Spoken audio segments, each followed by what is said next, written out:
नमस्कार बच्चों, स्वागत है आपका ज्ञान मंदिर में।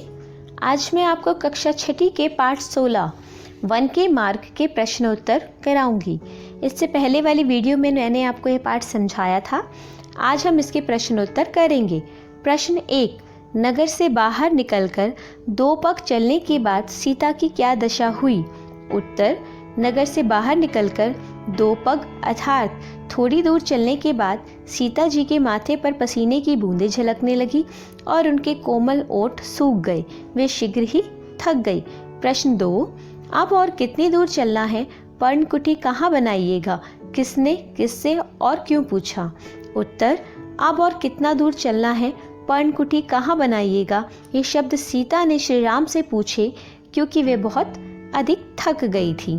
प्रश्न 3, राम ने थकी हुई सीता की क्या सहायता की? उत्तर, राम ने जब देखा सीता थक चुकी है तो वह देर तक बैठकर पैरों से कांटे निकालने का अभिनय करते रहे, जिससे सीता को कुछ देर आराम करने का मौका मिल जाए और उनकी थकान कम हो जाए। प्रश्न 4, दोनों सवैयों के प्रसंगों में अंतर स्पष्ट कीजिए। उत्तर, पहले सवैये में वन जाते समय सीता की व्याकुलता एवं थकान का वर्णन है। वे अपने गंतव्य के बारे में जानना चाहती हैं। पत्नी सीता की ऐसी बेहाल अवस्था देखकर श्री रामचंद्र जी भी दुखी हो जाते हैं। जब सीता नगर से बाहर कदम रखती है तो कुछ दूर जाने के बाद काफ़ी थक जाती है। उन्हें पसीना आने लगता है, होठ सूखने लगते हैं। वे व्याकुलता से श्री राम से पूछती हैं, कभी और कि अभी और कितना चलना है, अर्थात पर्णकुटी कहाँ बनाना है। इस तरह सीता की व्याकुलता को देखकर श्री राम की आंखों में आंसू आ जाते हैं। दूसरे सवैये में श्री राम और सीता जी की दशा का मार्मिक चित्रण है। इस प्रसंग में श्री राम व सीता जी के प्रेम को दर्शाते हुए कहा गया है कि कैसे श्री राम सीता के थक जाने पर अपने पैरों के कांटे निकालते हैं और सीता जी श्री राम का अपने प्रति प्रेम देखकर पुलकित हो जाती है। प्रश्न 5, पाठ के आधार पर वन के मार्ग का वर्णन अपने शब्दों में कीजिए। उत्तर, वन का मार्ग अत्यंत कठिन था। यह मार्ग कांटों से भरा था।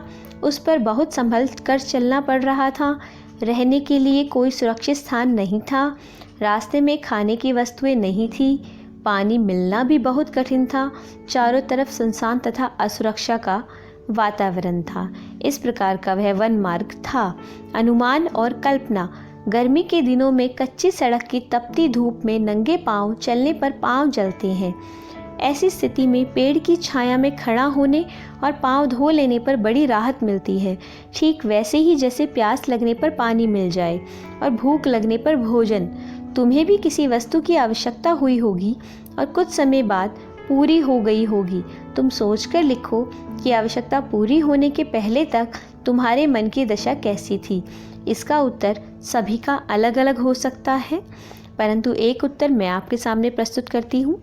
किसी वस्तु की आवश्यकता पूरी होने से पहले मन उसके लिए बेचैन तथा व्याकुल रहता है। हम बार बार उस वस्तु के विषय में सोचते रहते हैं तथा उसे पाने के अनेक प्रयास करते हैं। किसी दूसरे काम में मन नहीं लगता। भाषा की बात। प्रश्न 1, लखी देखकर, धरी रखकर, पहुँची पहुँचकर, जानी जानकर। ऊपर लिखे शब्दों और उनके अर्थों को ध्यान से देखो। हिंदी में जिस उद्देश्य के लिए हम क्रिया में कर जोड़ते हैं, उसी के लिए अवधि में क्रिया में ई को जोड़ा जाता है। जैसे अवधि में बैठ में बैठी, हिंदी में बैठ कर, बैठकर। तुम्हारी भाषा या बोली में क्या होता है? अपनी भाषा के ऐसे 6 शब्द लिखो, उन्हें ध्यान से देखो और कक्षा में बताओ। आपको कुछ शब्द अपनी भाषा में लिखने हैं। अब हम किस भाषा का प्रयोग करते हैं? हम खड़ी बोली का प्रयोग करते हैं, है ना? तो पर भोजपुरी में निम्नलिखित उद्देश्य के लिए अलग क्रिया के साथ शब्द का प्रयोग किया जाता है। जैसे देखकर को भोजपुरी में ताक के, बैठकर, बैठ के, रुक कर, ठहर के, सोकर, सुत के, खाकर, खा के, पढ़कर, पढ़ के। इस प्रकार के शब्दों का प्रयोग किया जाता है। प्रश्न 2, मिट्टी का गहरा अंधकार डूबा है, उसमें एक बीज डूबा है। जब हम किसी बात को कविता में कहते हैं तो वाक्य के शब्दों में क्रम में बदलाव आता है। जैसे छाँव घड़ीक वे ठाडे को गद्य में ऐसे लिखा जाता है, छाया में एक घड़ी खड़ा होकर। उदाहरण के आधार पर नीचे दी गई कविता की पंक्तियों को गद्य के शब्द क्रम में लिखिए। पूरते निकसी रघुबीर बधू, सीता जी नगर से बाहर वन जाने के लिए निकली। पुट सूख गए मधुरादर वे, मधुर होठ सूख गए। बैठी विलंब लो कंटक काढ़े, कुछ समय तक श्री राम ने आराम किए और अपने पैरों से देर तक कांटे निकालते रहे। पर्णकुटी करियो कित है, पत्तों की कुटिया अर्थात पर्णकुटी कहाँ बनाएंगे। इस प्रकार हम कविता की पंक्तियों के अर्थ लिखते हैं। अब हम कुछ पाठ्य से अतिरिक्त प्रश्न करेंगे। प्रश्न 1, वन के मार्ग में सीता को होने वाली कठिनाइयों के बारे में बताइए। सीता वन के मार्ग में थोड़ी दूर पे ही थक गई थी। उसके माथे पर पसीना आ रहा था, होठ सूख गए थे, बहुत बेचैन हो गई थी और बार बार श्री रामचंद्र से यही पूछ रही थी कि पर्णकुटी कहाँ बनाएंगे।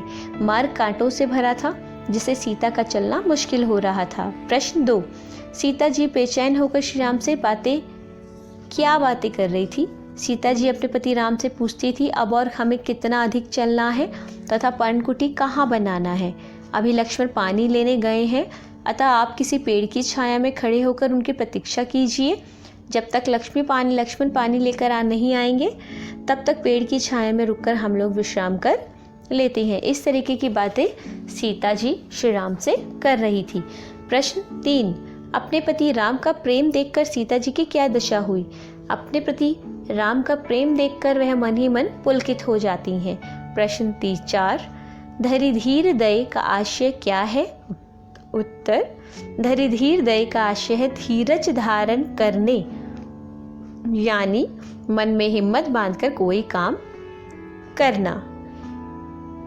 तो इस प्रकार हमने इस पाठ के प्रश्न उत्तर को जाना।